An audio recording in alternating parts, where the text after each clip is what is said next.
Using like in similes, mastering the art of comparison. Hello, English learners. Today, we're going to dive deep into the world of idiomatic expressions, focusing on similes. Now, what makes similes special is their use of comparison.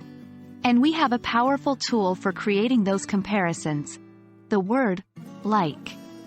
By the end of this video, you will understand how to use like in similes, enriching your English conversations and writings with nuanced meanings.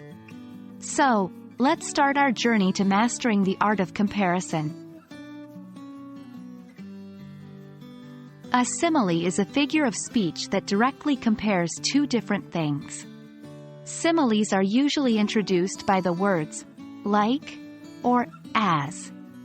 They're incredibly useful tools for making your language more descriptive, engaging, and interesting.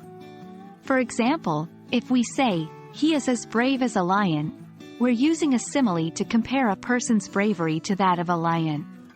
But today, we're focusing on similes using like. A similar sentence would be, "He is brave like a lion."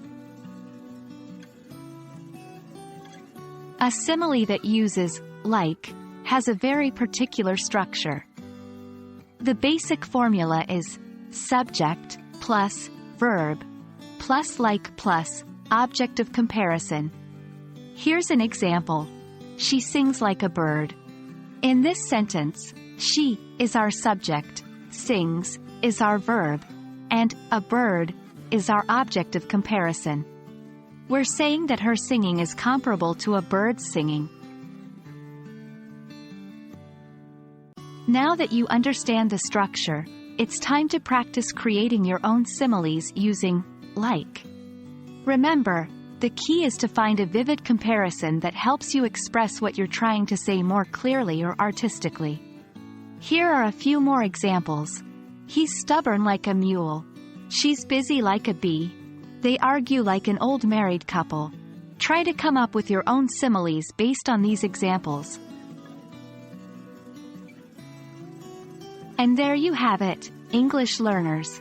Now you know how to use like in similes to enrich your English language. Practice makes perfect, so don't be shy to use similes in your everyday conversations or writing. They will make your communication more vivid, engaging, and exciting. Remember, English isn't just a language, it's an art form, and tools like similes help us paint colorful pictures with our words. Keep practicing, keep exploring, and as always, keep learning. I hope this video has been helpful, and I look forward to seeing you in our next session.